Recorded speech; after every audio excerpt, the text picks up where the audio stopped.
ये कहानी शुरू होती है राजस्थान के एक दूरस्थ गांव में। एक पुरानी सुनसान हवेली थी, तिमिर हवेली। कहते हैं वहां पिछले 80 सालों से कोई जिंदा नहीं लौटा।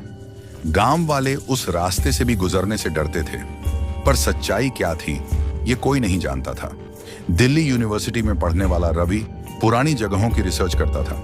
उसे तिमिर हवेली के बारे में एक पुरानी किताब में जिक्र मिला। वह अपने 3 दोस्तों नेहा, कबीर और रीमा के साथ गांव पहुंचा। हवेली के बाहर सब शांत था, लेकिन अंदर कदम रखते ही जैसे हवा बदल गई। दीवारें सीलन से भीगी थीं, फर्श पर अजीब सी दरारें थीं और हर कमरे में एक पुराना घुटन भरा सन्नाटा। जैसे ही उन्होंने पहली रात हवेली में बिताई, अजीब घटनाएं शुरू हो गईं।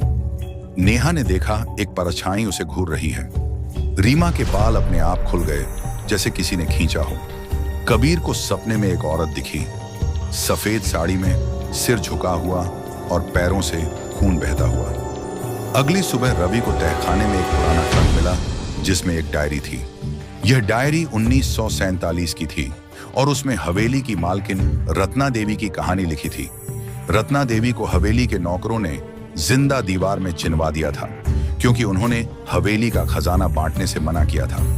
मरने से पहले रत्ना देवी ने शपथ ली थी कि जो भी हवेली में आएगा उसे वो चैन से नहीं रहने देगी जब तक उसका बदला पूरा ना हो। रवि और उसके दोस्त अब हवेली से निकलना चाहते थे, लेकिन दरवाजे अपने आप बंद हो चुके थे।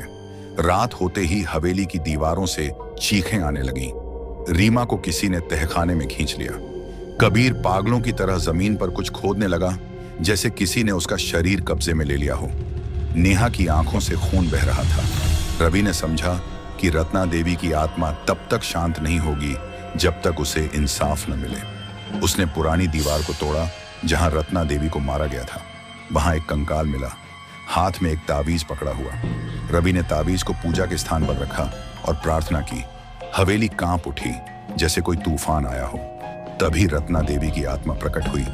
मुझे चैन नहीं, मुझे धोखा मिला है, अभी अंत नहीं हुआ। रवि बेहोश हो गया। जब वह उठा तो अकेला था। तीनों दोस्त गायब थे। हवेली फिर शांत हो चुकी थी। रवि बाहर निकला, लेकिन गांव वाले अब उसे पहचान नहीं पा रहे थे। आईने में उसने देखा, उसकी आंखें अब लाल थीं और मुस्कान इंसानों जैसी नहीं थी। क्या रवि पर आत्मा का साया आ गया था, या अब हवेली ने एक नया पहरेदार बना लिया था?